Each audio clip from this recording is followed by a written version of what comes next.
This girl's like half the kids at my high school got the flu because everyone got breathalyzed at homecoming one after another, and no one cleaned the breathalyzer all evening.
Oh, dude, never fails, and I don't get it.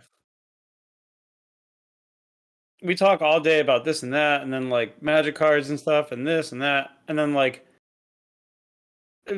at 10 o'clock at night, like he'll not respond to anything we've said all day, and then he'll just post like a meme or like a video and be like, "This is crazy," and then he'll post like something we posted today, like 2 hours ago. Yeah, that's wild. He's like, "Oh, I don't have time to read all that," but then like sometimes he'll get on and he'll post like 18 things at 3:30 in the morning, and I'm like, he'll do like a whole paragraph. He'll be like, "Hey, Daisuke, how do you feel?"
What's up, gamers, and welcome back to the Super Scope podcast. Your wrap up in this week's biggest gaming stories, leaks, and rumors. We're back with episode 51, our first episode live on YouTube. I got Twitter on the brain today, man. It's been a day. I am your host, of course, Retro Game Dude, and of course, joining me as always is my co-host Daisuke Aurora of Phoenix Aurora Gaming. You can find the audio version of this podcast on Stitcher, Spotify, Google Podcasts, and Amazon's fine offerings as well. So we haven't been around for a while, and we're obviously no longer on Twitch with the podcast, but we still do the streaming on twitch.com/retrogaming. How have you been for the last 2 weeks?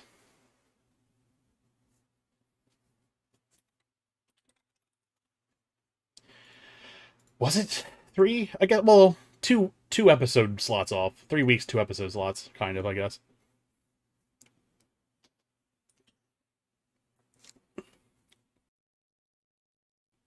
Yeah.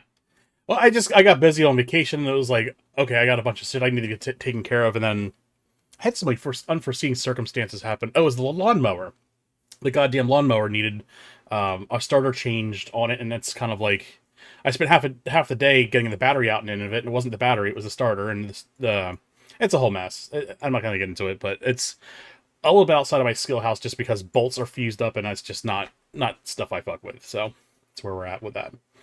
So this is going to be like kind of like a shorter podcast. We're just kind of testing the waters here on YouTube, seeing if we need to iron out any wrinkles or anything like that, especially like that right there. Um,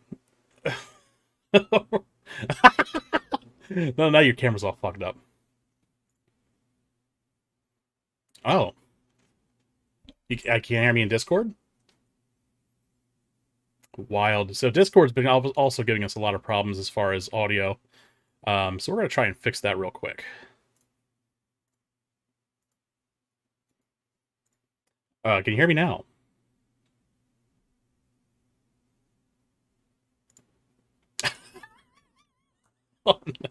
This is beautiful.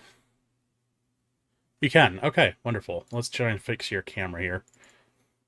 All right, there we go. Probably. So, all right. Well, we got what I didn't want to happen out of the way. So now we can move on with the show. Like I said, this is going to be basically a little smaller format. We're just going to do a couple stories, like I said, just to kind of if we have any issues, because I'm using OBS instead of just the Streamlabs that I'm used to using to keep them separate. As far as like one for YouTube, one dedicated for YouTube, one dedicated for Twitch. So that's kind of where we are with that. So tonight we're going to talk about like Diablo 4, some Embracer Group stuff, Parasite Eve, or not so much Parasite Eve, and then we're going to talk about some Game of the Year stuff along with God of War coming out this week, and probably some Sonic Frontiers info too. So anyway, let's get into it here. If my buttons would work. There we go. So we played some Castle Crashers last week, and that was your first soiree into it. I guess I mean for a larger part of it. You tried it out a little bit before, but you haven't really done any of the multiplayer or anything like that. Yeah, so always a fun game to dust off. I love that fucking game, and we played with Claire, of course, and then I think we're gonna play again this Tuesday. We do have a slot open, so if anyone in the Discord community wants to join in, they're more than welcome to do so. I don't know if the Discord button will work on here. Nope. So that's all right. There's one wrinkle. What else we got here? Of course, Jackbox is on Saturday. We had a good turnout last night and had a lot of fun. Played some new games. Jackbox 9 out, having a lot of fun with it. Kind of added it to the rotation. Now we're kind of bouncing around to different packs again. And of course, you can find us here on YouTube on Sundays for the Super Scope podcast. So what are we playing this week? Am I playing anything besides Final Fantasy? I haven't really been even playing Final Fantasy lately, to be honest.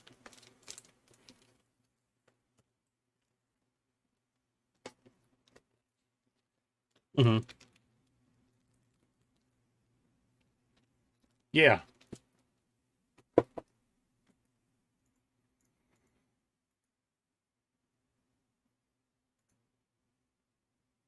nice.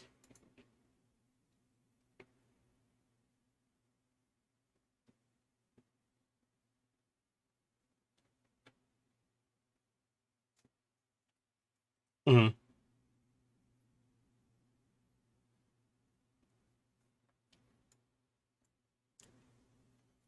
Sure.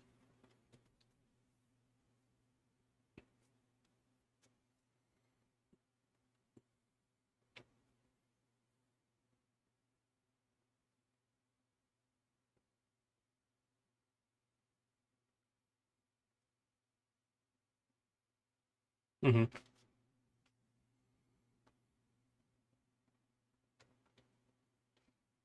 Sure.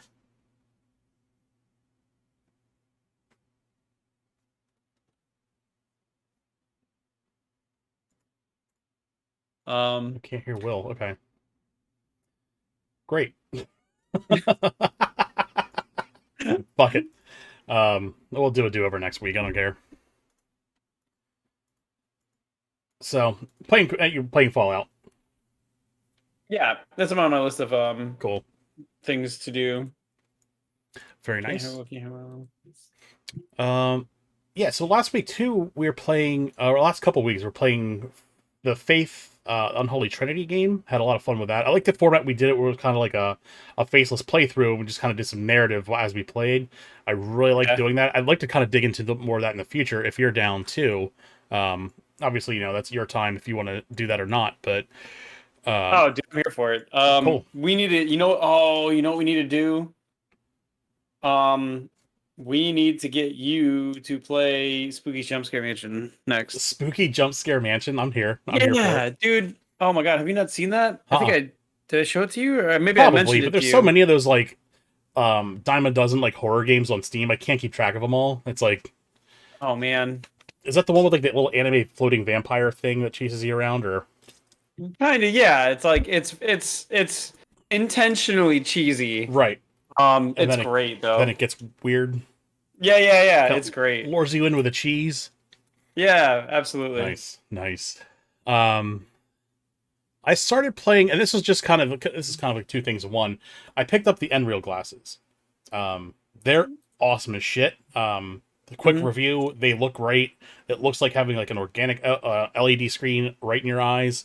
I tried it on the phone. You have like that huge, like you have basically the huge like three screen layout. You kind of like have like this giant user interface. It's really cool because you can see through it if you don't have like the covers on the lenses, so you can just like walk around with like a huge UI in front of you. It's pretty awesome. You can sit on the couch if someone's watching television, just slap your glasses on, like watch Netflix, and I really enjoy it. I hooked it up to the Steam Deck, and it's like having a huge screen for playing whatever you want. I tested out Manifold Garden because it's a pretty richly colorful game. Definitely played it and really enjoyed it. There's a lot of stuff with like gravity and falling I'm not too fond of, but we're talking about like Right. games that kind of like break physics as far as like doors and scaling that don't make sense. And this game does it, and it kind of flew under the radar. But if you want some time off stream or even on the stream, we can play it.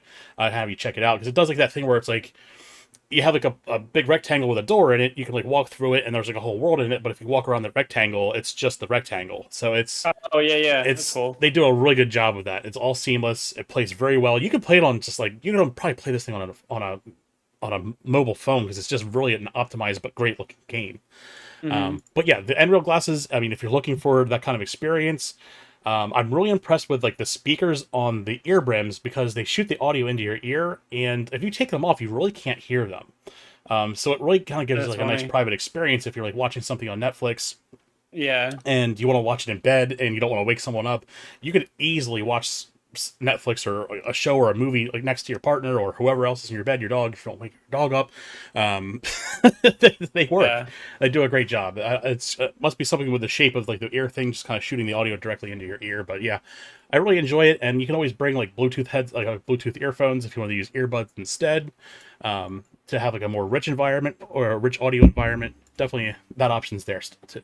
So Cool. I can't always like recommend them the. enough. I'll have to check those out. They sound really cool. I Yep. remember like 20 years ago or like 15 years ago, I was reading in Time magazine about like audio gun technology where you could literally like have a thing where like you could focus a targeted like beam of sound at an object or a person Hmm. and no one else in the room would hear it. So like in a Yeah. crowded room of a bunch of people, no one making a sound, you could like point and click at one person, and they would hear the message you sent Right. without anyone else catching it. And I have to imagine it's similar tech, right? Because that way you get that sort of like Sure. very Probably not as precise, like precise, but I know exactly what you're talking yeah, about. Almost like a telephoto lens version of like a speaker.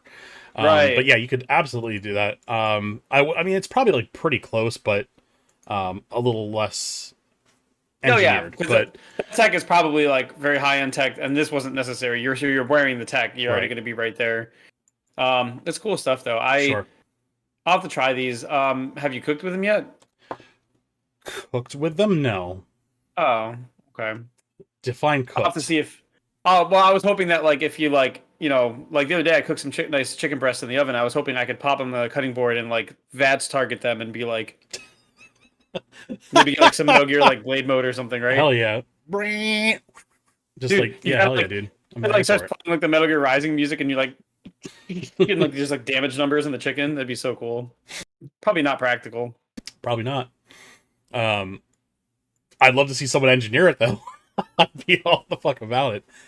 But I mean, that like, think about it though. That is something that you could do with it. Is run like a YouTube recipe thing of like how to cook something right next to your cutting board. That's absolutely an option with this. You could easily set that up. It's just like do a play-by-play of like a recipe, and then boom, you're making food. It's pretty easily. You can do that right now with that. That's not something that you would need to get software for. So what this isn't is a replacement for like a VR headset. There he goes again. Uh-oh. Are we losing audio again? So this must be like a Discord Retro, say problem. something. Hey. Can you hear me now? Yes. Jesus Christ. Sorry. That's all right. It's not, I don't think it's your fault. I think it's Discord. So weird. So what this isn't is a full replacement for a VR headset. Steam is going to add like head tracking in for like, like screen movement and stuff, but it's basically in like the single view screen mode, it's a static screen. So you move your head around, you're just going to still see like the same perspective of like, having a screen in front of your face. It just always Oh, follows that's cool though. your Kind trail. of like Yeah. that. Yeah. Yeah. And then with like if you plug it into your phone, it comes with like an app with a whole software suite of stuff, and as soon as you plug it in, it gives you the option you can do like the one for one, like see what's on your phone if you want to do that, or it has like a touchscreen apparatus while you're in like this huge UI, and then you have like basically like three, like I said, you have three screens that are like three main areas, but it's all like free space, you can move stuff around. Yeah, I it's really impressive, the tech. I think the only thing that like really is its shortcoming is it not being a replacement for a VR headset. But it's you can work around it. And I think given time, Steam already said that they are going to add head tracking, so I think given time, we'll get something close to it. But again, it's just not set up to that. But the screen quality is crisp. There's no screen door effect like you have on like a VR headset. Because of the way that they're using like tricks and mirrors in there, you don't see the pixels. It's amazing. So That's cool. yeah, I can't recommend it enough. So if you're looking for something like that where maybe you travel a lot, I do want to test this out driving to see if I get like motion sickness while playing, because if it eliminates that, then I'm good to go. I can travel wherever I want. Not while driving, of course, but Yeah, of course. Yeah. yeah, I'm definitely amped to check that out. My big thing would be whether or not I can see the question mark blocks on the road. Right. Because if they're not there, it's kind of pointless.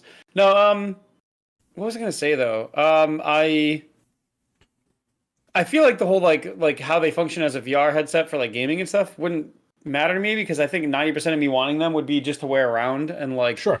do stuff on my phone on a screen in front of me. So like I could like, because like I have the Note Ultra, the most recent one, and like you could recognize the back of my phone case. No, so like I have the stylus, so like I'll usually, all the times like I'll like make memes and do fun stuff where like I'll pop out the stylus and I'll just go to town on like IBIS and like do pictures or do edits and things. And it feels like stuff like that could be sped up pretty quickly by having an actual screen that's in front of me that I could have a better view of it instead of like, I don't know. It just feels like one of those, it'd be cool to have all the functionality of it. Sure. And I hadn't really considered the gaming aspect. It was mostly just like being able to pull stuff up, look at stuff, watch things, listen to things. I think the gaming aspect is definitely a huge plus too. Hmm. Now, I will say too, this will work on a Switch, but it needs to be docked. So you basically need to run like an HDMI. It's USB-C direct. So if you get like an HDMI to USB-C connector, you could slap it right on like a Switch dock, and then you could do the same thing if essentially with like what you were doing like a Steam Deck, and play it. Hmm. So anything that's basically like a powered device that has HDMI out will probably work.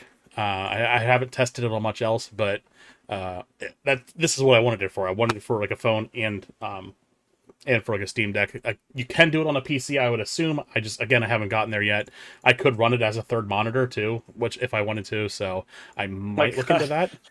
Imagine the But big brain of like someone comes to your house and they're like, "Oh, is that your PC?" And you're like, "Yeah," and they're like, "You don't have any monitors," and you're just like, "Only I can see my monitors." Like right, you have it all set up in your glass. How funny would that be though to have like a workspace? That actually seems like a practical thing you'd see in sure. 20 years, Think like of like workspaces where there's think literally no monitor. right. Well, I mean, yeah. Think about it in like a traveling like professional situation where you don't want a stupid Google or Meta headset, and you have Yeah. something that's just a simple replacement for a screen for like a laptop. You just plug this thing in, and you have privacy. So if you're working on something Mhm. that's like secret documents or something that's proprietary, you don't have to worry about like having someone like look over your shoulder or bother you with whatever. Or hey, can I watch that with you too?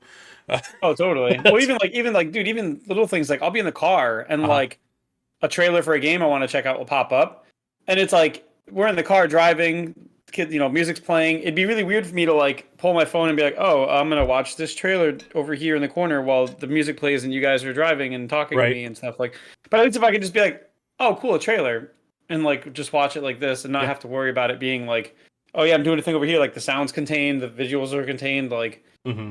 yeah, it's very cool.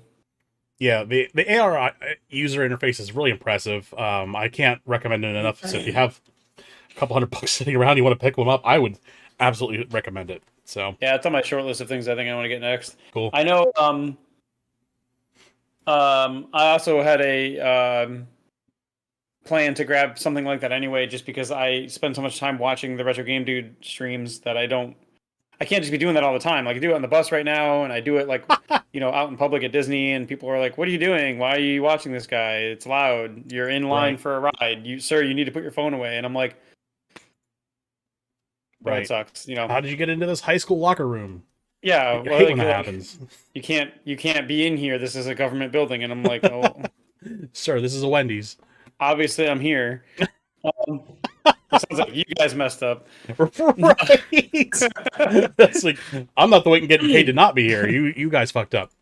Yeah. Oh man, that's cool though. I just like the idea of like quick and easy stuff like that. I'm always a fan of tech. I like wearable tech. I liked having a smartwatch for a while, Uh-huh. but I did not use it for much. I guess like it's cool that like vibrating to tell me that like I have a message and stuff is fine, but like the screen real estate is so small, I don't really bother with it for most other things. Sure. So, oh, and as a heads up, I don't think I have any moderator privileges in your chat, so I I see it. cannot I'm trying to deal bring with the whatever chat that back up. is. Okay. It's like, There we go. Uh,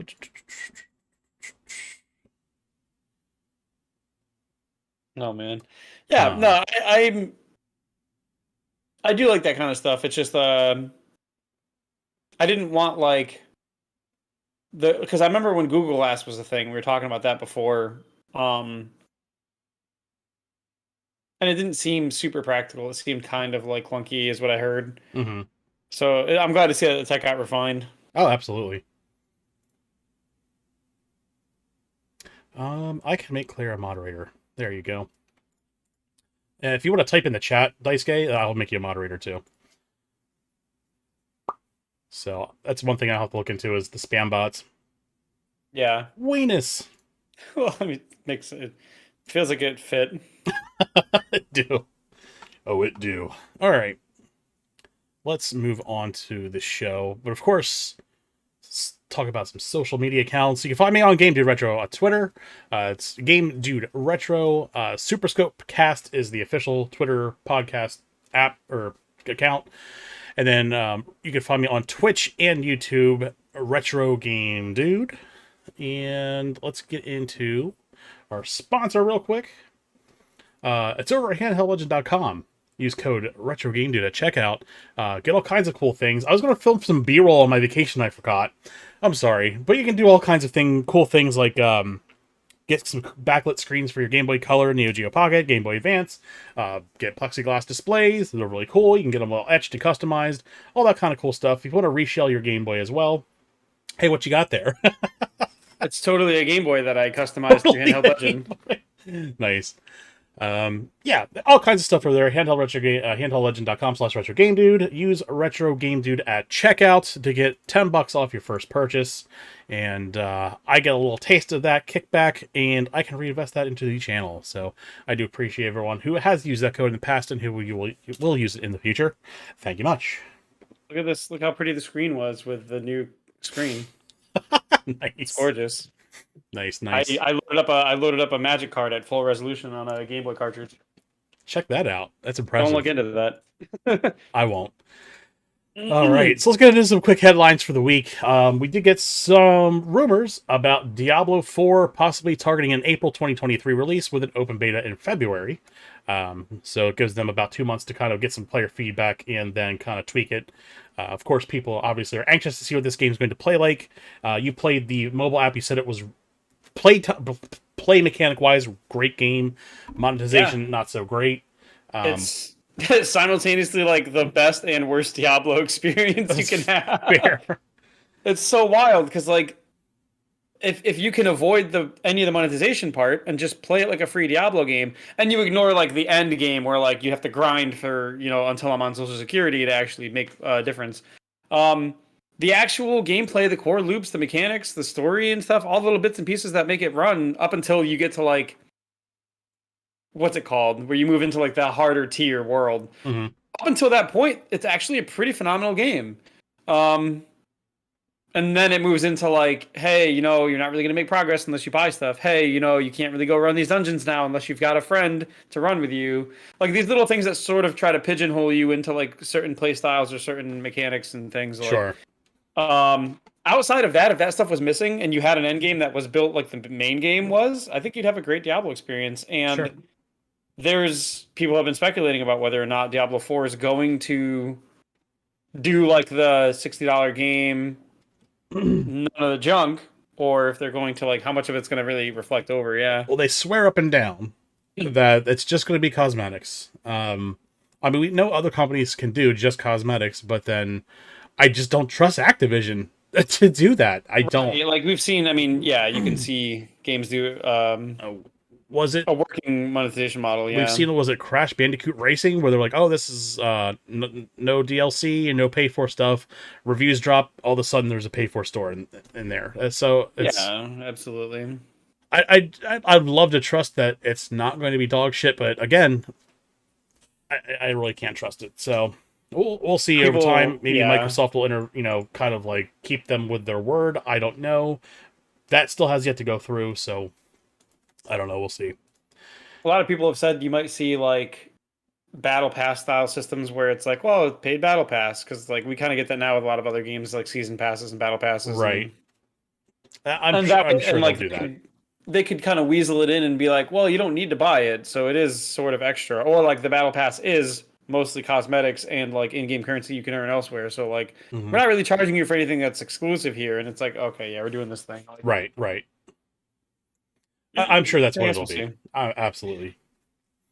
Let me take a look here. So, yeah, open beta will come in February, and then they're looking to do an April 2023 release. So I don't know if it'll get delayed or not. This seems to be like the norm anymore. So we'll see. But yeah, I'm interested to see what they do. Yeah. A lot of companies, it feels like they do like here's your beta, and then 2 months later is the release, and it's like.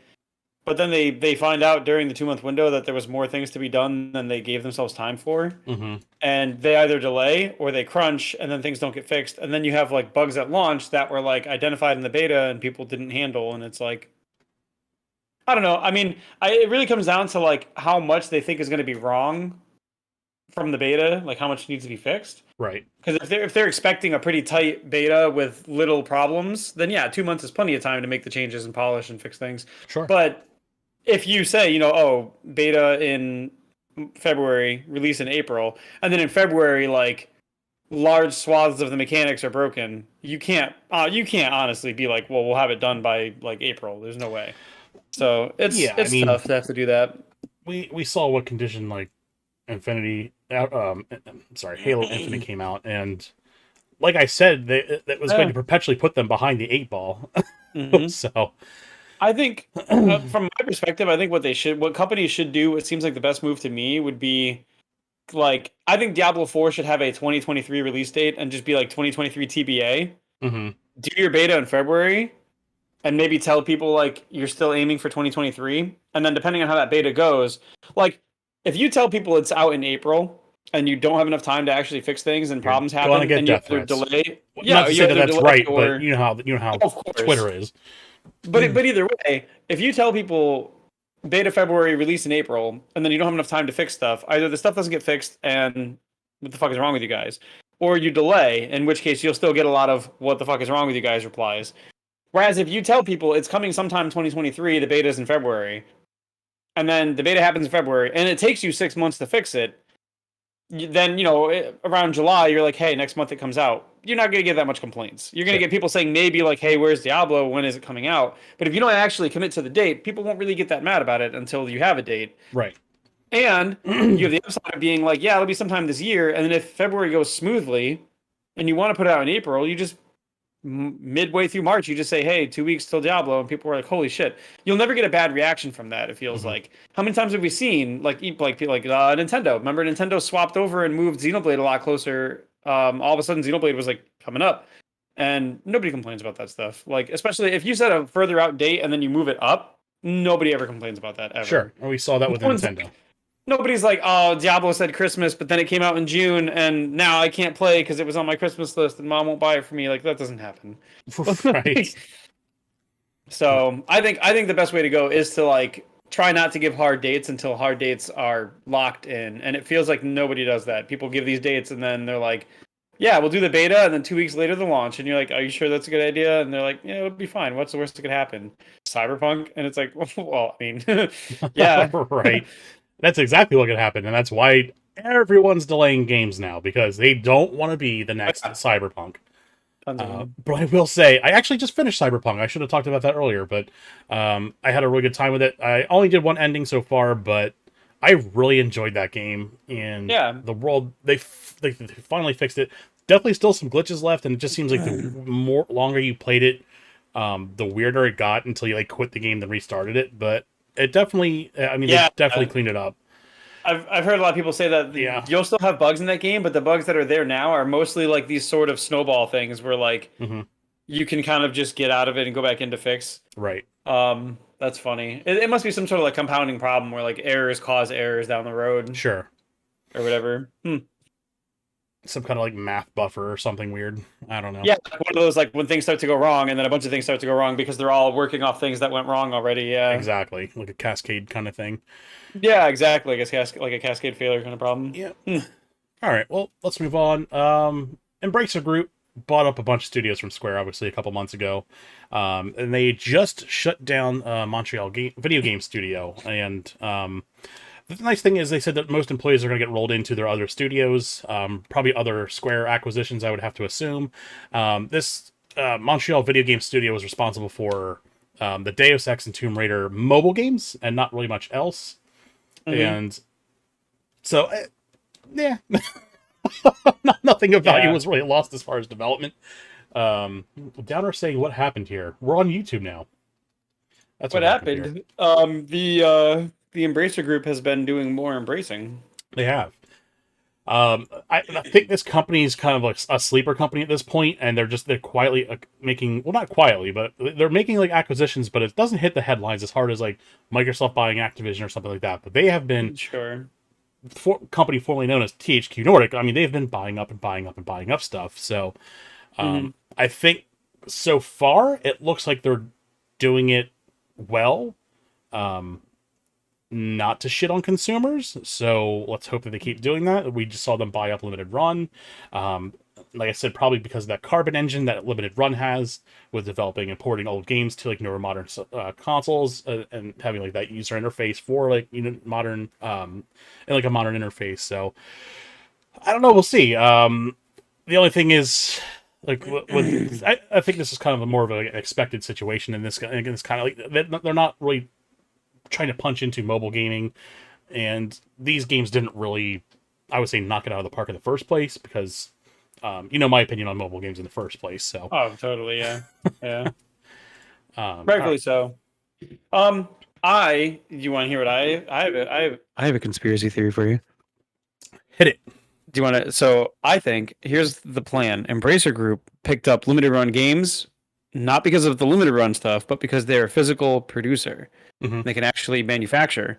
And what's going to happen is Embracer Group is going to create a home console to compete with the big three called the Embrace Station. Oh, And they are going to buy who would be a good buy for them? They're going to buy maybe they'll just buy the rest of Square Enix. They already bought like half of their old stuff.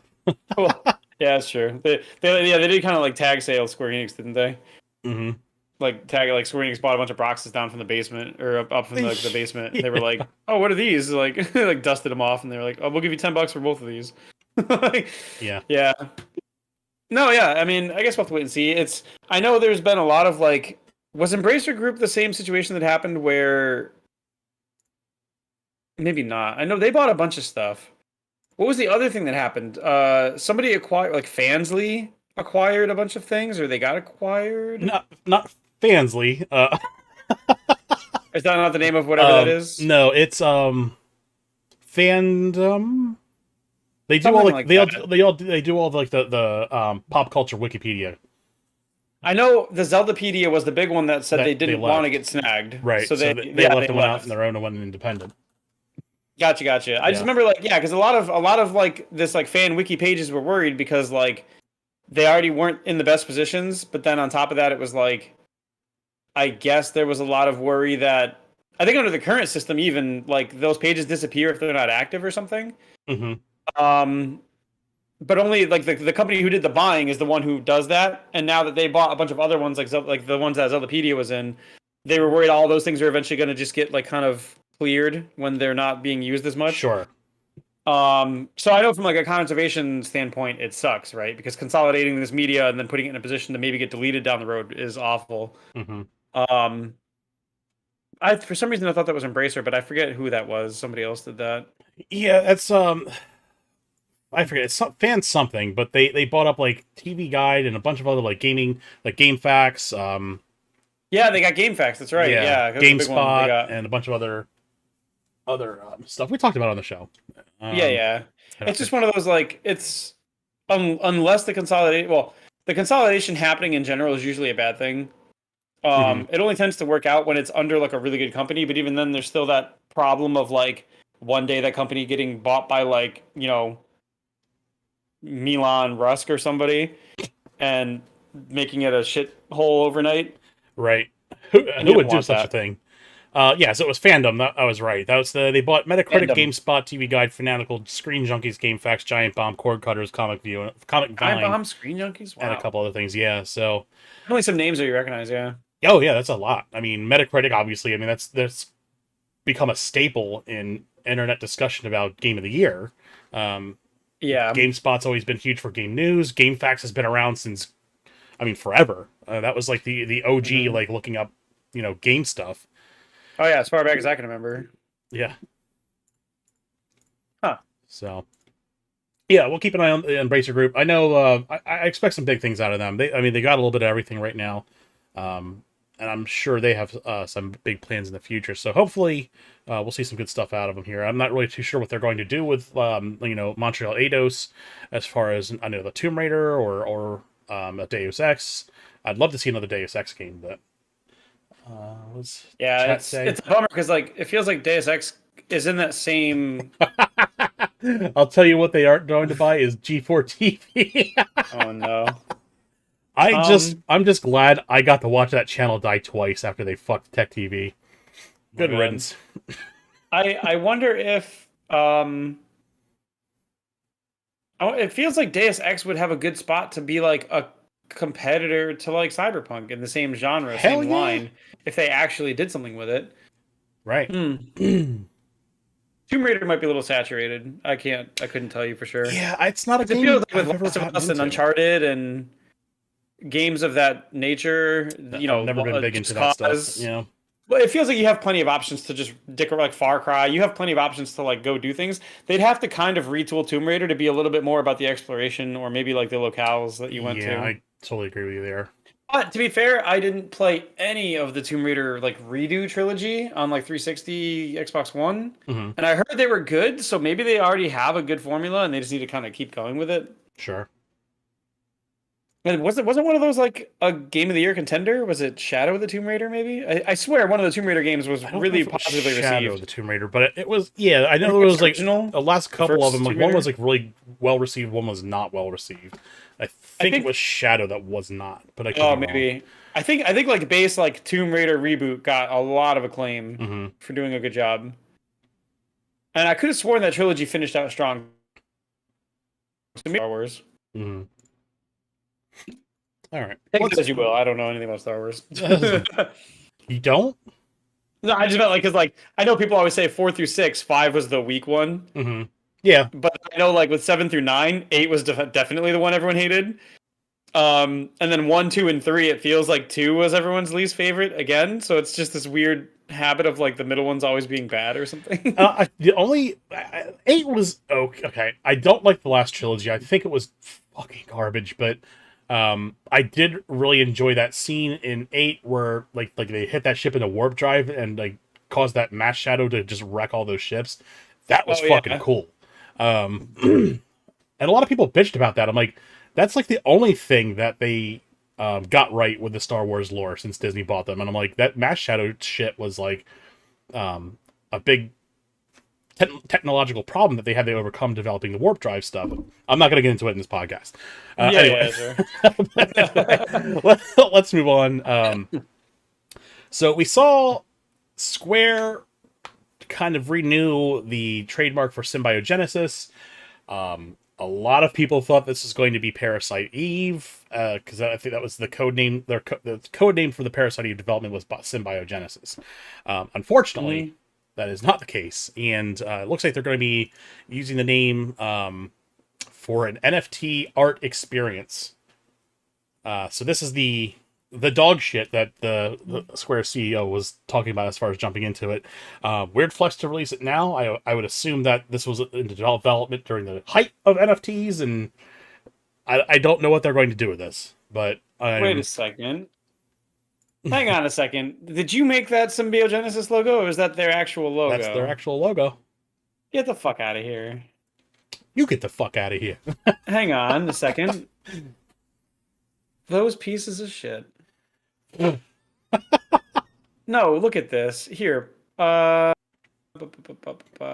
me explain how that isn't literally just... Is it the Final Fantasy 16 logo?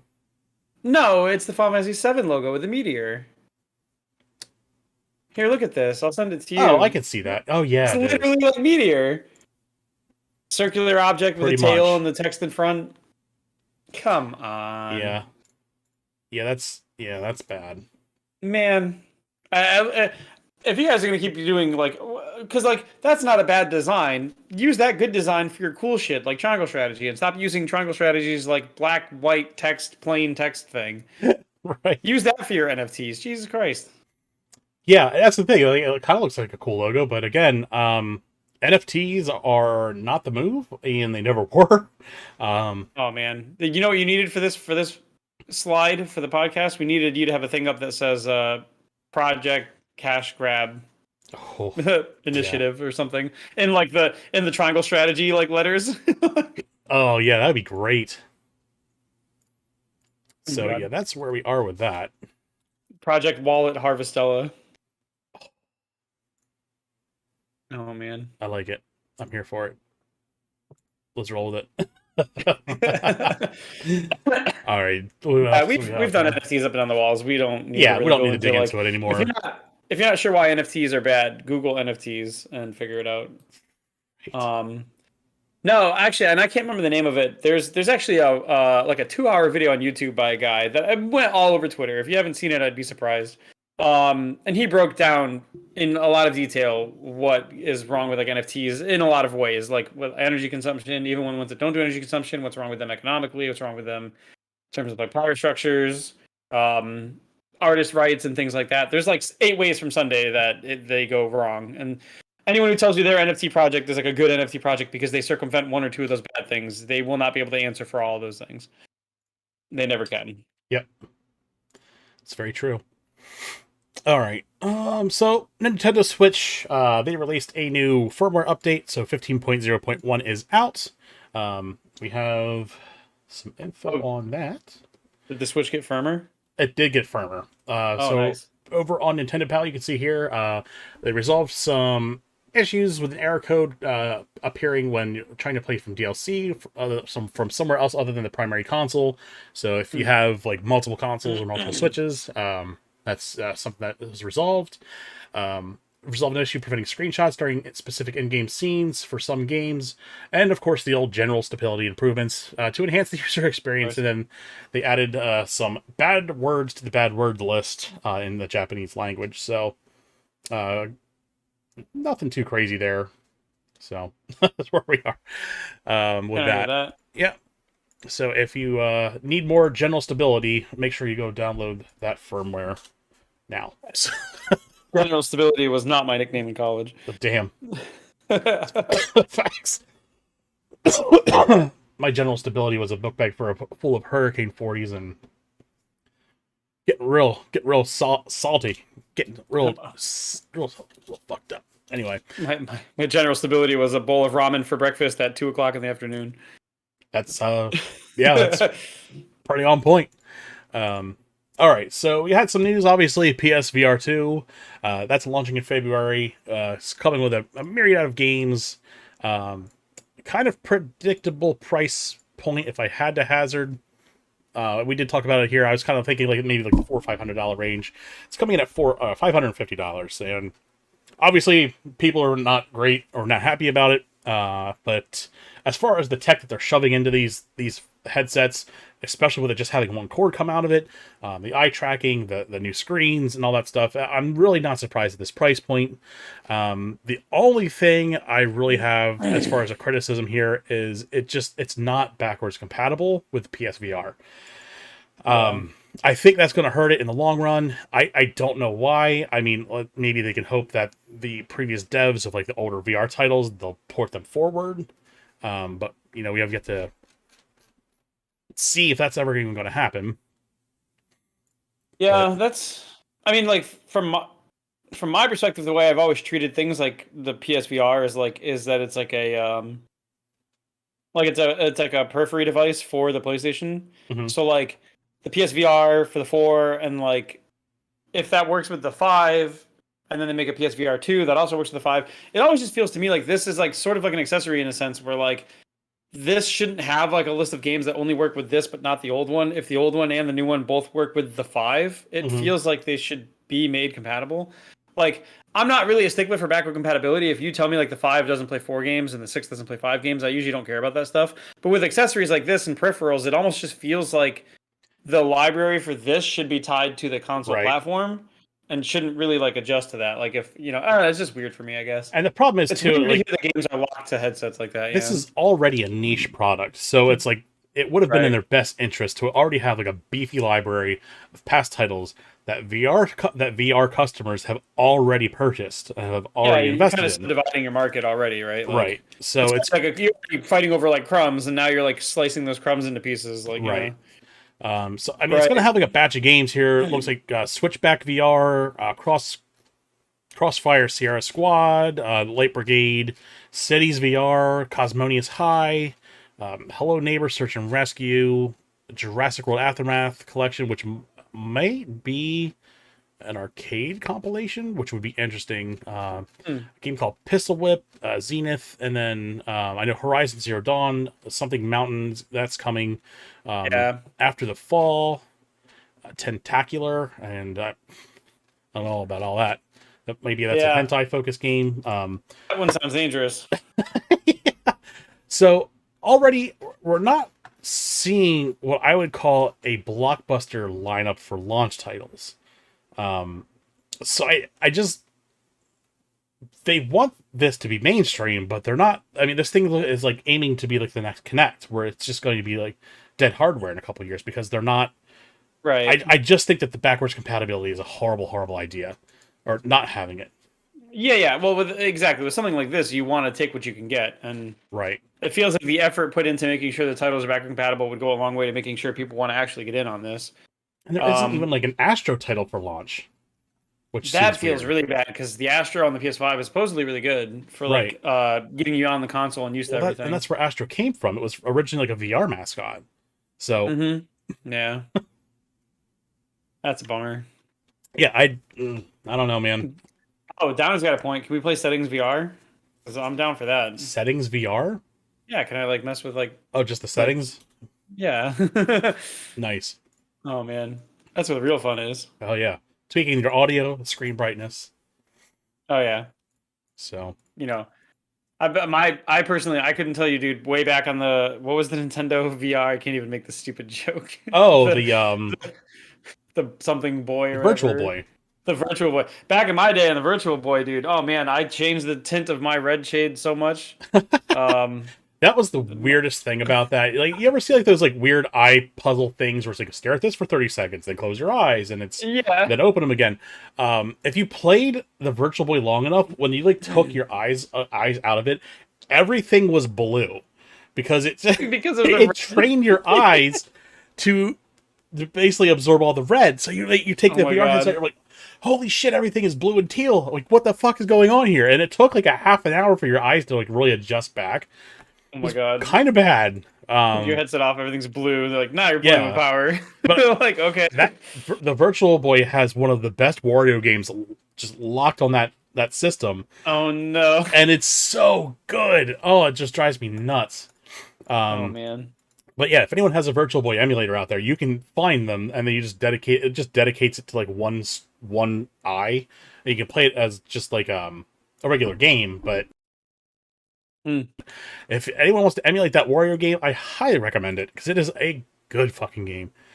Oh man, that just reminds me of like, remember when we were looking up the other day about like canceled Mega Man games, and we saw that Mega Man was going to do a Mario Party on like the NES, and they just never did it. I know, as far back as the NES too. That's wild. That's wild. Unreal. All right. So that wraps up our quick headlines. We can dig into some Game of the Year talk here. Obviously, we have God of War coming out, and Sonic Frontiers is on its way out. That leaked early, which obviously Nintendo games do, and it looks. I'm getting a lot of feedback. I'm seeing a lot of feedback that the game is running well on the Switch, surprisingly, and it looks great. It plays well. As far as the gameplay, people are talking about it, saying it's a great game.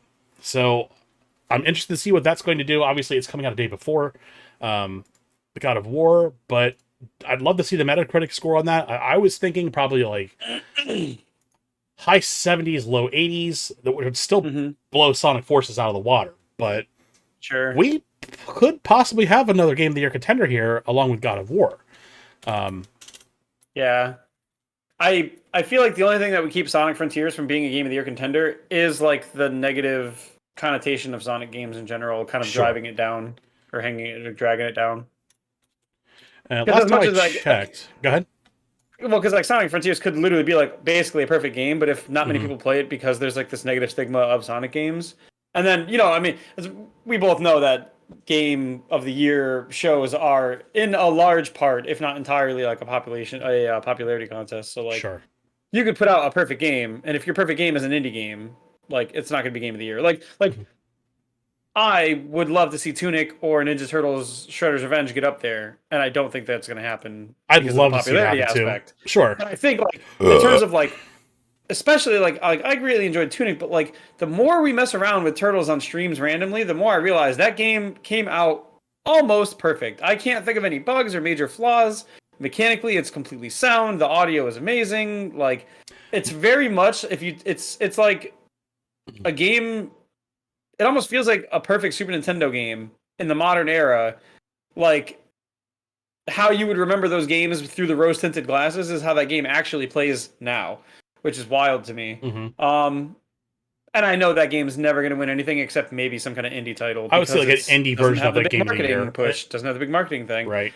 Um, but that's the thing, right? Because like you could have a game do like perfectly, and if that you know what if like Faith 3 was like one of the best games all year, and there's only like 100 people playing that game because no one's really heard of it. Mhm. Like it doesn't mean anything if it's like a perfect game if nobody's really playing it, right? Or it's not getting pushed, it's not getting marketed, it's not showing up in media, we're not getting YouTube ads for it, we're not getting ads on the side of Metacritic for it. Like, so I think that you just kind of have to bite the bullet with a little bit of like a grain of salt and be like, yeah, you know, game of the year is a popularity contest, and it is just going to be what game gets pushed the most and also doesn't suck. Sure.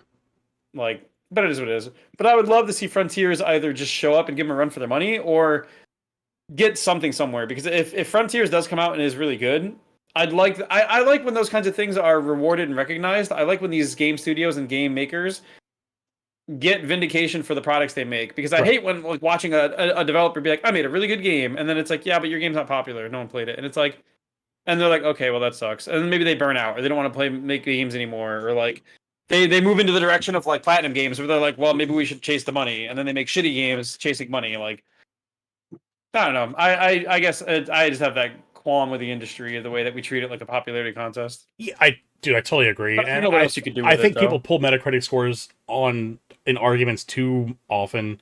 I don't think it really matters all that much at the end of the day. Sure, it does carry some weight. I mean, we are looking at, God of War Ragnarok hitting a 94. I think it's started at a 96, went down to a 94. People calling it. I mean, we have 124 reviews in, all positive. Some people call it the best PlayStation game ever made.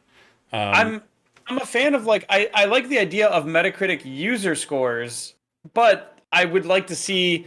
I almost wish there was a way to like mix like the sort of like a verification system like Twitter's blue check was before. Sure. The end Well, times, and that's why they split it by like critic reviews and user reviews, because you have to. Well, because like there's been times where like you know, I remember when Elden Ring first came out, the critic reviews were like 10 out of 10, but they were all critics I'd never really heard of. They were like all Souls fans. Sure. And then user reviews came out, and everyone's user reviews, like right now, the game doesn't have higher than an 8. Not even an 8. The highest user review for Elden Ring right now is 7.9. And you could not convince me that that's only because like random non-Souls fans went and brigaded a Souls game. Nobody cared. Right. A lot of people played it. It had very big marketing pushes, and a lot of people who don't play Souls games tried it and didn't really like it that much, or they were like, it's all right, it's not for me, and they left 7s and they left 6s and they left 8s, and that's kind of where I fell in with Elden Ring. Like, it was just okay. It got boring quick. I just didn't like the play loop. It just, I don't know. Yeah, it's a thing that you see happen. People talk about this happening on Twitter, where like you make a tweet and it leaves your orbit, where it becomes something so much bigger than what you expected that you're getting hit by all kinds of people that don't interact with your content. Right. I think that's what happened with Elden Ring. I think Elden Ring got hyped up and pushed so hard that it left its orbit of like Souls games players. Sure. And everybody tried it. And then a lot of people were like, wow, you know what? This just reminded me that Souls games aren't my thing. Sure. And so a lot of people gave like mid reviews on the game because it's not for them. And now we're in this position where and so that's why I say, like, when I'm like, you know, I do the same thing. I try to like balance like critics and users, but there's so many times where like critics will give a game like really good scores and then users will give it like 6s. And it's like, okay, something happened here, right? Yeah, like, there's a disparaging difference there. And Yeah. I can already see it now too with this. It's like, I don't think Elden Ring will be or should be game of the year. It did get a high Metacritic score. I won't deny that. And I think the first thing people will do is, if Elden Ring loses, is they're going to be, this had a better meta score, blah blah blah blah blah. This is bullshit, and that's just not the metric to use in this. And Metacritic should not be like the de facto decision making to buy a game either. There's a lot of like a lot of games that might hit the 70s, 80s that are still really good games. Dude, I think any game player out there could, if you actually sat here and looked through Metacritic and looked up all the games that you really really enjoyed, you will find one of your favorite games was like a 5. Like, sure, it happened. Everybody has those games. Absolutely. So that's why it's like, when you make a pissing contest out of these games, I just, using Metacritic to cite that as an argument, I can't get behind that. I just really can't. But I mean, we are seeing Tunic. That's in the high 80s. Like on an I 88. love that Inscriptions game. in 87. Mhm. Cult of the Lamb in 86. Those are both Devolver Digital games. And it's like we saw Digital Devolver in the last couple of years really become a big name for indie development and publishing. So I think we'll, as far as like an indie game of the year, I would love to see a Cult of the Lamb and Inscription in there. I'd love to see the Ninja Turtles game in there. I'd love to see Ninja Turtles fucking sweep it. That Oh yeah, hands they did a down good best job with it. soundtrack this year. Hands down. It was a good soundtrack. Have I heard anything better? I I might. haven't. I think for actual games, I think I have to give that to you. I would only contest the fact that the most recent Final Fantasy patch has bangers for music. It does. But it's But like that's not a whole game, obviously. It's like one right. track they made for the raid, so I can't really. Right. The Turtles made a whole soundtrack for their game. I just think that like if I was going to do like a remake or a port of a game or something that's reminiscent of like an older game, T. Lopez would be on my fucking audio team in a heartbeat. The guy had knocked it out of the fucking park for Sonic Mania, and he did the same thing for the Ninja Turtles. He it perfectly encapsulated the time. Oh, totally. With that music, it just fits Dude, so you good. could sit that down in front of someone who's never played or doesn't play a lot of games or hasn't played games lately and be like, "Oh, when was this made?" And they'd be like, "Oh, this feels like a Super Nintendo game. It sounds like a Super Nintendo game." They wouldn't necessarily realize that like the sound channels and the audio wasn't available to do like that quality. Hmm. Like it goes back to what I said before about like the rose lens, right? It would feel like that game now feels like what we had as a kid Sure. in terms of because we didn't notice those things as a kid. So it really feels like someone took a game from the Super Nintendo era and cranked it up to 11 and then handed it to us now. And they were like, Yeah. "Oh yeah, it's a game you played when you were a kid." It's like, holy shit. It really feels like that. It's great. Absolutely. Um, I mean, how many times were we can't- playing it in yeah. the middle of the game? I'm just like, dude, this soundtrack is so fucking good. Like, Yeah, dude, it was great. um, I'm glad, I have to look more into is Neon White is sitting at a pretty high score too. And I did not hear anything about that game after it came out. yeah, Nobody really talked about it. I saw a little bit of it on Twitter. People were really getting into it. It looks like a really good game, but again, I think it's the play mechanics are kind of niche. Where it's like I'm not really into racing games or timed Hey, I don't gameplay want per to se. run fast. Yeah. It's not like it's a bad thing or anything. It's just it's Right. totally not for me to have to like blow through a level like that. Yeah, Like we saw a few trailers this last like year or so for like there's two different games that had similar mechanics. One was like kicking doors down and then running through and going to the next area, going to the next area. And there was another one that was similar where you were like jumping and running from place to place and like doing stuff. And those are cool to watch, but they are not engaging for me personally. I feel fair. like I'm missing stuff the whole time. And I Yeah. hate that. I want to like I am the kind of player who wants to crawl through an area and find everything, not the kind of person who wants to beeline through an area. Sure. So and I feel bad because it's like it's not their fault, it's my fault. This kind of game doesn't appeal to me. It could be Right. the best game ever. And there's It's nothing not wrong my with kind that. of game. My I only just- fear with like yeah. with that game Neon White is that I'm gonna drop $40 in a game I might not even like, and that's kind of Right. and I should be honestly one to talk in as many fucking games as I buy. But yeah, I'd be worried about playing this game. Like I said, I'm really not into like timed or like rapid timed games, and I just would Yeah. hate to have like, oh, this isn't really for me. I'd love to have almost a feels demo like- of it maybe, but It almost feels like the main draw here would be the competitive edge of going fast, and that competitive part is the least exciting part of gaming to me usually. sure. Like I like cooperative stuff. I like working with teams or friends to carry out big goals. I don't like having to be the person where it's like I'm trying repeatedly to do the goal as fast as I can or as good as I can and whatever. Like, yeah, I don't know, but it looks cool. I'm watching anything now on it. It looks interesting. Sure. You know what?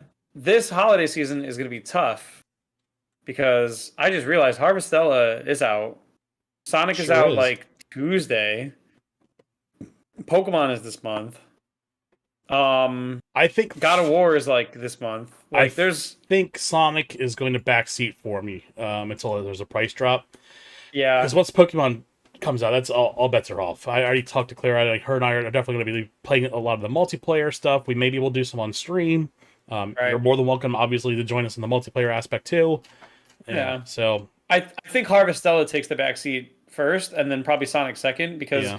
Harvestella looks great, it but is. I have so many other RPGs that look like that game that I haven't Fair. played yet. that I it's would like- suggest at least getting the demo. Yeah, I do want Sonic, to what try did I that. miss? We're Sonic, just what I talking missed? about like Game of the Year stuff. Yeah. Frontiers is Frontiers on is coming is out this Tuesday. week. Yeah, it's day before God of War. So So maybe tomorrow? tomorrow. Yeah. We've just been seeing a lot of the more footage we see of Sonic Frontiers, the better it looks. I personally couldn't Yeah. believe like that Knuckles prologue, that 6 minute Knuckles prologue was really good. Where did that come Um, from? Like that was so great. You showed it to me the night. Like I didn't even hear about it, and I'm like blown away by how well this is done. So it's like it's nice to see that maybe Knuckles will be in the game, maybe a playable character. I think it Um, looks like yeah, him and it Amy are looks both in cages, and you can yeah, probably get them find them and maybe swap them out in the later in the game. You can, like maybe do like a player something. swap, like a instant swap kind of mechanic. Dude, I'm telling you, if this game plays well and mechanically is sound and everything, I would be completely happy if they went back and did like a Knuckles add-on DLC that's like Knuckles gets his own skill tree and you play as him and it does like the prologue story as him. Right. Like stuff like that would be great if assuming that, you know, it actually plays well, but it looks like from what we've seen visually and conceptually, it seems like it's going to be one of the better Sonic games we've had since, you know, generations or colors, depending on your opinion about colors. Sure. I know And colors. There's a lot of colors fans who said colors was way better than I've most told of the the other colors is 3D good. stuff. Yeah, Um, yeah. you know my opinion on Sonic 3D Sonic games in general. I Um, think 3D Sonic's hard to make it work. of course, it's I mean it's so fast paced and it's so hard to Mhm. translate that in a 3D environment. And that's why like Mario when he crossed over to like 3D stuff like Mario 64, he wasn't like a speed running Yeah. character. So what planet will Sonic be on? um. All of them. So it's coming to Uh. every platform. Yeah, I'm pretty sure it's like all the current gen and Hmm. the previous, right? PS4, Xbox One as Right. well. Yeah. No, if you haven't checked it out, Paris Grace, you're already here on YouTube. I mean, feel free after the show, go look up the Sonic Frontiers like trailer or the prologue for Knuckles. Yeah, that looks really good. They're putting out a lot of good content for this game that makes it seem like it's going to be good. And like, you know what? Actually, it looks like they're actually being really smart about this game with like you mentioned, it's hard to do fast paced and everything, right? Hmm. But a lot of the new movement stuff, like you're on rails for large chunks, like you get on the rails yourself and then you move along the rails. So like that kind of mitigates that problem. The super fast stuff Um, kind of plays itself, so you can Right. yeah. And then a lot of that, like, you have this illusion of being super fast where, like, a lot of Sonic's attacks are like the multi kicking thing with the lasers, or like the ripping back and forth around the room really quickly, but there's like a wall up and you're bouncing off the wall and ricocheting. It creates the situations where you can move really quickly in a limited capacity and you Hmm. feel like you're moving really fast and being crazy, but in reality, you're very controlled. There's like an illusion of speed. He has an attack where like he zips around a bunch of times and then he slams into the enemy. And again, it gives you that chaotic, random, fast movements, but you're actually really controlled in this little, almost like a cutscene thing. Um, it's crazy. Yeah, it seems like there's a lot of good design choices to make the game manageable but feel like a Sonic game. Oh, it's Sky Melody. Hey, Hmm. I was not aware. Well, too late. If your YouTube name is Paris Grace, I have rewritten it in my head. Nice. Yeah, it looks like it's really cool. You should definitely check it out.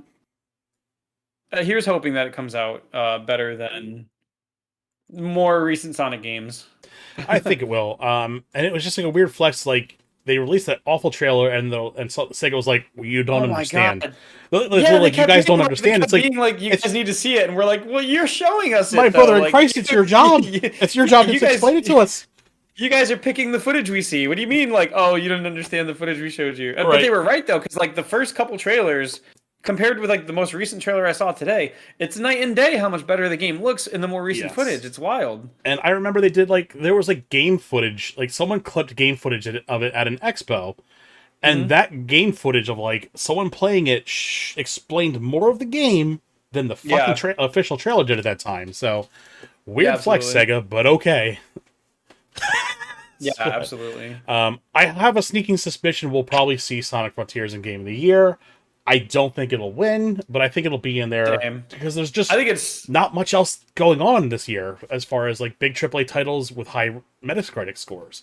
I hate to say it, but I think it's too close to Game of the Year for it to contend because it wouldn't have enough time to build up the hype it would need to win. Right. I think the only reason God of War could do it so easily is because of the marketing behind that game and the hype behind that Yeah, franchise. you have the marketing. You already see the thing. The meta, like the scores are already, the reviews at least are already out. Mhm. And Sonic Frontiers out in 2 days. No reviews yet. Right. So Yeah. we No might see reviews some yet. reviews drop tomorrow, but that's like day before. Is that like Yeah. maybe that's an embargo? But I'm not seeing any reviewers talk about at least even having review codes. I think I saw one person say I saw one YouTube video where the guy was like, I played Sonic Frontiers for a little bit, and it was a decently long video, and Hmm. I didn't watch it yet, but I imagine he's probably one of the only people that put out footage early or whatever. Yeah, I really genuinely think with like we are seeing, like I said, we are doing definitely seeing some leaks, and that's really like the only content. I don't want to see spoilers, so I'm not even really engaging with those people. Sure. But they are saying that the gameplay is good, especially on the Switch. So that was Yeah. kind of like the big question was like, what's this going to do on the Switch as far as performance? Yeah, I was wondering because like they look like they're trying to make it a pretty It sounds like it's checking all the boxes. So. right, yeah, yeah, absolutely. What did I see today? I saw footage of it was a 2 minute thing of so what it seems like is like in the game you have these like memories of older games that you can revisit Hmm. and like go through them again. Because that's what this was. It was like Sonic Adventure 2 level, and he was going through it, and it was like it looked like just Sonic going through a Sonic level, except there was like those visual glitches that showed that you were in like a database or like in a computer program thing. Um, but it seemed like your standard 3D Sonic fare that maybe had been cleaned up to run a little better and not be so crazy. Like you had a lot of use of the homing mechanic to make sure that you were hitting your jump pads, hitting your enemies, not missing things. Anytime you touch a ring in the air, Sonic immediately transitions into like going through the ring line. So you never have these weird moments where like you jump awkward or fall through a thing or make a mistake. The game kind of just course corrects most of the shit to make sure you don't screw up. So, and I think that you need that with Sonic because like that's what makes the old Sonic games for 3D so bad, right? Is because like it was so hard to like go that fast and like actually not rip off of a ledge or like miss a hole because how can you see the hole to jump over at Mach 3? Like, so it seems like they did a lot of course correcting to make this game approachable and enjoyable. Yeah. Yeah. But I almost wonder if they just did a lot of development while they were showing us trailers. yeah, yeah, it could be. Just weird. Um, I had yeah, no I idea there was a mean, Sonic game coming out. My kid will be excited. Nice. there you go. Nice. Yeah, so I mean, we've got. I imagine it's Elden Ring, it's God of War.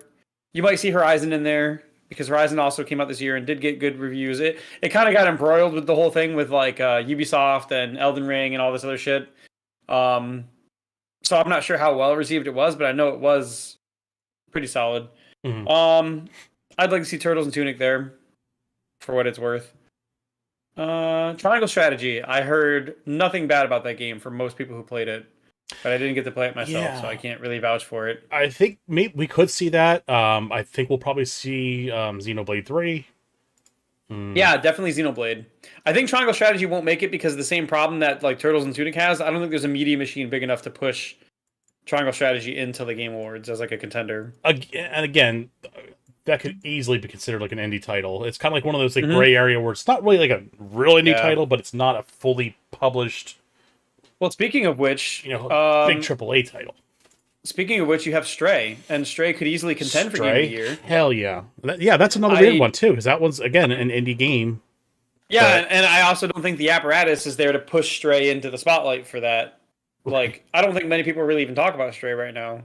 Yeah, we streamed it. I loved it, and if you haven't Mhm. streamed it yet or played it yet, absolutely go play it. Yeah.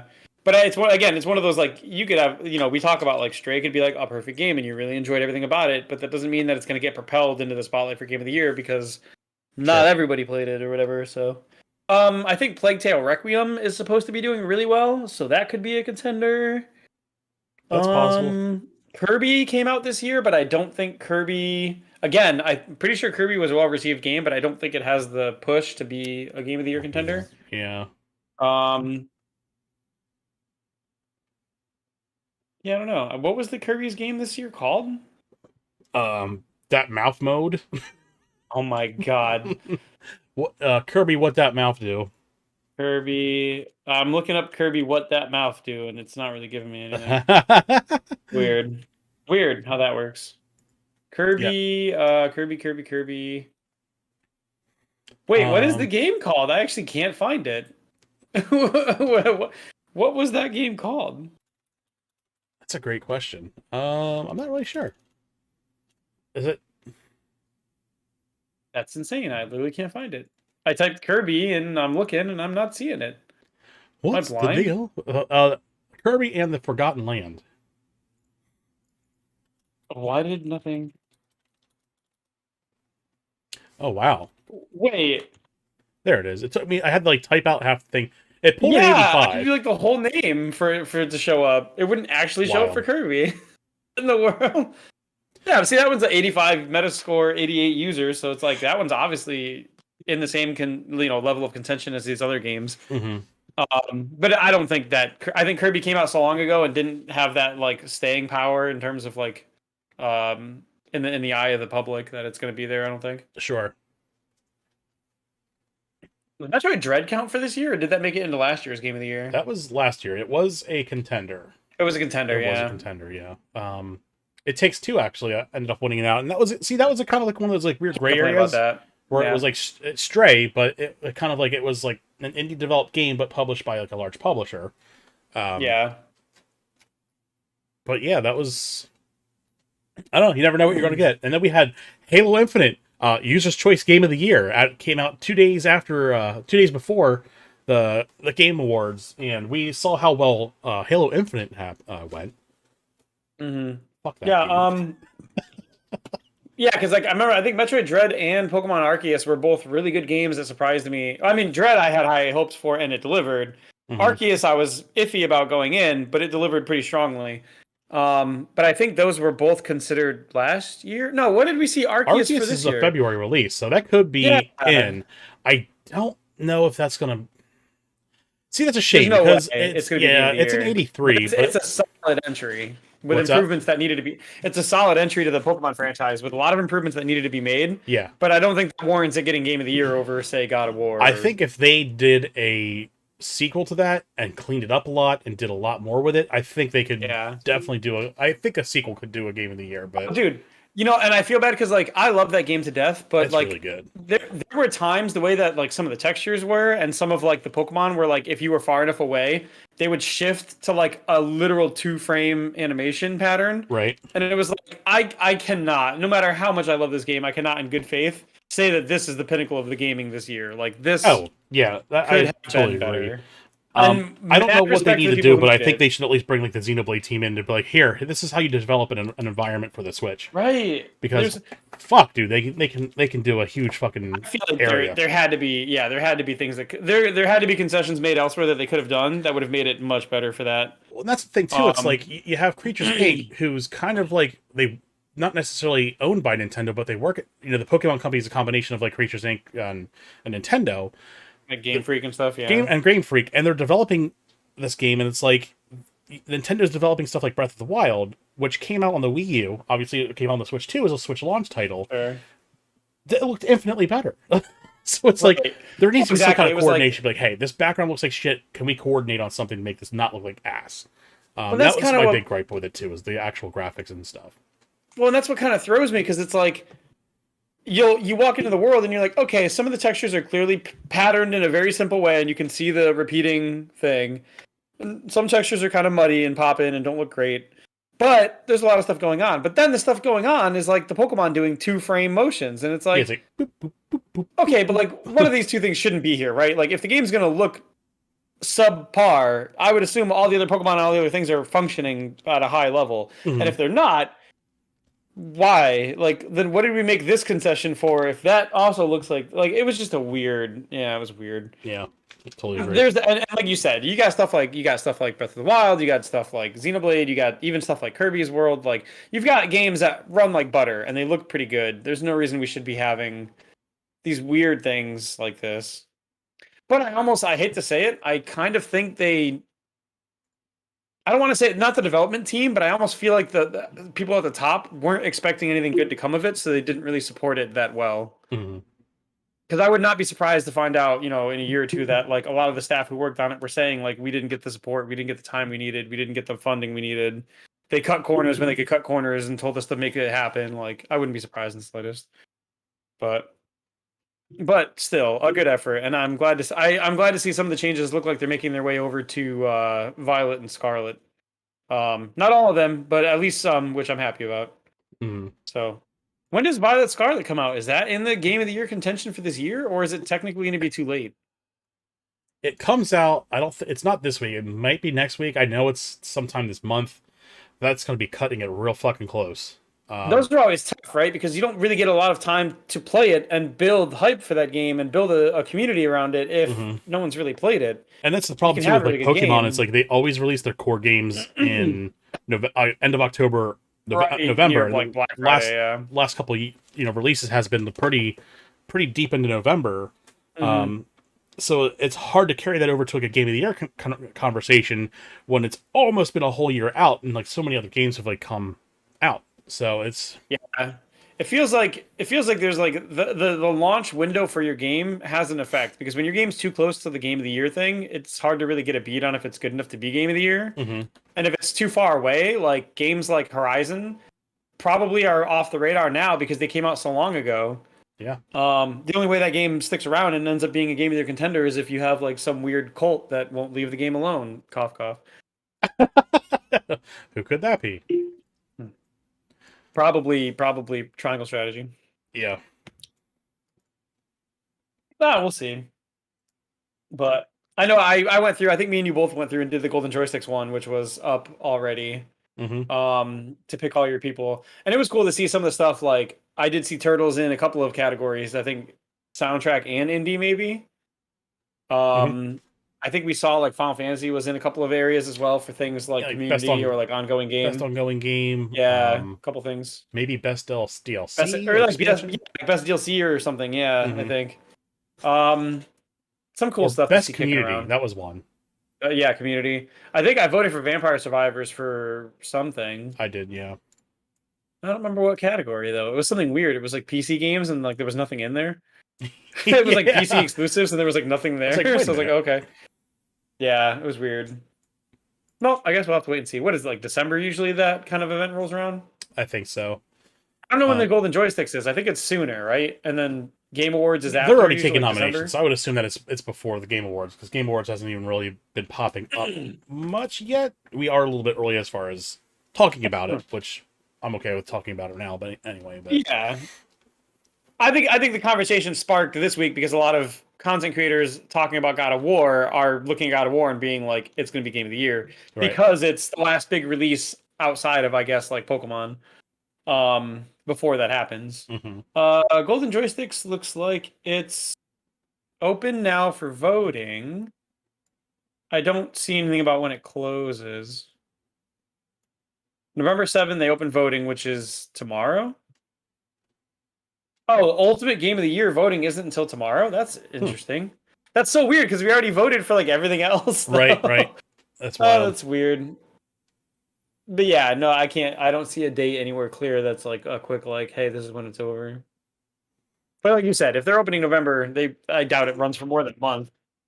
Sure. So it'll probably end this month. I would assume. Neat. Okay. Let's take a look here. So I don't really have much else to add to this unless you do. I feel like I'm missing some game that we talked about playing that would be a Game of the Year contender, but I can't think of what it would be. I know there's nothing else out this year that I think that would contend. Yeah, imagine if Cyberpunk waited and developed it and properly and released it this year. It would have been a lock. Would have fucking swept. Whatever year it came out, if it actually had been finished, it would have been great. We would have a completely different conversation this year. Yeah, I'm not sure. I feel like there's a game that we played that I'm not remembering, but maybe not. No, yeah, I guess that's pretty much it. Turtles was big. Tunic was big. See, whenever I think of Tunic, I think of another game that came out around Tunic that I played, but I don't know what it was. Oh, well. If I remember it, I'll bring it next week. Show the class. Fair enough. All right, let's move on to our upcoming games. Let's take a look here. So we have a little to the left on PC and Mac. That's coming November 8th. Football Manager 2023. That's coming to Xbox Series X and S, Xbox One, Switch, and PC November 9th. Oddworld Soulstorm coming to the Switch November 8th. I'm sorry, that's 9th, 8th. The last one there. Return to Monkey Island coming to PlayStation 5, Xbox Series X and S, and that will be live on Game Pass Day 1 on November 8th. Sifu coming to the Switch November 8th. Glad to see that coming to the Switch. Obviously, Sonic Frontiers, that is coming to all platforms except for Stadia, November 8th. Oh my god. God of War Ragnarok, that is coming to PlayStation 5 and 4, November 9th. And then Vampire Survivors coming November 10th to the Xbox Series X and S and Xbox One, and that will be a Game Pass Day 1 release as well. Atari 50th Anniversary, the celebration, all platforms coming November 11th. Obviously, that's going to sweep, Game of the Year. Resident Evil 2 coming to the Switch. It's a bunch of games, yeah. Yeah. Yeah, I mean, you have one game that's a bunch of games. How do you compete with that? Mm-hmm. Resident Evil coming to the Switch November 11th. Tactics Ogre Reborn coming to the PlayStation 5, 4, Switch, and PC November 11th. And Valkyrie Elysium coming to PC November 11th. So we have Valkyrie Elysium making its way to the PC and Tactics Ogre Reborn. The onslaught of the onslaught of Square titles continues late in 2022. So be excited to see Tactics Ogre, that's for sure. I forgot about that happening, yeah. Right. So okay. So something funny I looked up just because of ha-has. The game, I didn't play the game that I was forgetting, but the game I was forgetting that I knew came out this year was Splatoon 3. Oh, you know what? I think we could see that in... Yeah, I can see that. I can see that getting nominated. Yep. Fun fact, I went and looked up... selling record copies in Japan right now. Obviously, we don't have like physical results as far as stuff in the US. We can only gauge by like Japan and UK sales, but... Yeah, it's doing fucking gangbusters. So fun fact, I did a quick search just to see what games had come out this year, and I actually stumbled on a list by the NPD. The NPD group, they offer like data and industry expertise, yada yada. They have the top 10 selling video games, retail and digital year to date 2022, not counting Xbox and Switch's digital sales. Number 4 on that list is Pokemon Legends Arceus.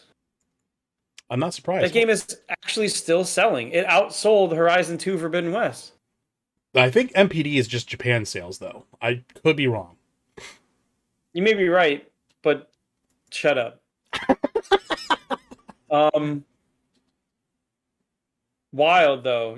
I guess just to see it on paper like this, though, is crazy. I forgot, like, we talked about, like, in the spring or summer, like, that Arceus had hit crazy sales goals. Arceus and Dread were both killing it. I guess I just forgot that it did that well. Yeah. That's funny. But yeah, Splatoon 3, I think, was the game I was thinking of. It wasn't one that I played, but it was one that came out end of summer, right? Yes. Beginning of fall? Something like that. But that's another one that, like, the media... I'm not seeing a media push for, though. Now that it's out, I don't really hear anything about it. No, I guess we'll see. Let's talk about this week in gaming history. Oh no. Call of Duty Black Ops 3 came out on the PlayStation 3, 4, Xbox 360, Xbox One, and PC 7 years ago. Everyone run. Everyone's favorite Halo 4 came out on the Xbox 360 10 years ago. Skyrim came out on the PlayStation 3, Xbox, and PC 11 years ago. It was then later ported to everything down to graphic calculators. Ported everything. Yeah. I can play it on my microwave readout right now. Lego Star Wars The Complete Saga came out on the Wii, PlayStation 3, Xbox 360, and Nintendo DS 15 years ago. Gears of War 2 came out on the Xbox 360 14 years ago. Super Mario Galaxy on the Wii 15 years ago. Gears of War came out on the Xbox 360 16 years ago. The iconic Guitar Hero came out on the PlayStation 2 17 years ago. Halo 2 came out on the Xbox 18 years ago. I have the Steelbook version of that. That was like before like Steelbooks were even a thing. Yeah, yeah. Resident Evil 0 came out 20 years ago. Golden Sun on the Game Boy Advance, a poor but amazing series, completely locked on the Game Boy Advance. That came out 21 years ago. I love how we're still not having a conversation about the Game Boy Advance libraries coming to like the Switch Online offering. Like, what the fuck, Nintendo? Shenmue coming to the Dreamcast 22 years ago. Resident Evil 3 Nemesis. That was like the last Resident Evil I played. It came out on the PlayStation 23 years ago. Sonic 3D Blast came out on the Genesis 26 years ago. And Disney's Aladdin came out on the Genesis 29 years ago. So Woof. that has been your fill of this week of gaming history. So yeah. I think it's been 17. It's been 17 since I was rocking and rolling playing Guitar Hero. I know. Holy shit. That's wild. Yeah, that's The fact that 17 crazy. years ago Guitar Hero was out and I was old enough to be upright and playing it is not good. That doesn't feel good at all. Right. Yeah, dude, I tell you. I was out of college when Guitar Hero came out, man. It makes me feel fucking terrible. I don't like hearing that 17 years ago I was still old enough to competently play Guitar Hero. That's fair. Oh no. Yep, good shit. All right, well, that's going to wrap up our show tonight. Make sure to follow us on Twitter, Game Dude Retro on Twitter, Super Scope Cast on Twitter, Retro Game Dude on Twitch. That's where I'll be streaming all my other games, and we're just doing Super Scope podcast here, so don't fret. And then Retro Game Dude, of course, on YouTube. You're already here. You already know. And then as far as scheduling this week, we're going to be doing some Castle Crashes on Tuesday. What game did you suggest? The jump scare, what have you, on Wednesday? Sure. It's called Spooky's Jump Scare Mansion. Spooky's Jump Scare Mansion. Same thing. I was close. And then obviously we'll be doing Jackbox on Saturday, and then we'll be back here on YouTube for the Super Scope podcast. I was 21 taking shots and I missed a note. Oh no. So yeah, we'll be back. Let us know down in the comments what you think about Game of the Year nominees, what your predictions are. Let us know what you think about Diablo 4, Embracer Group, Parasite Eve, and let us know what you think about the price of the VR too. So that is going to be it for this week, but I do appreciate everyone for tuning in and coming out. We'll be back again, like I said, next week. Thank you, and see you soon.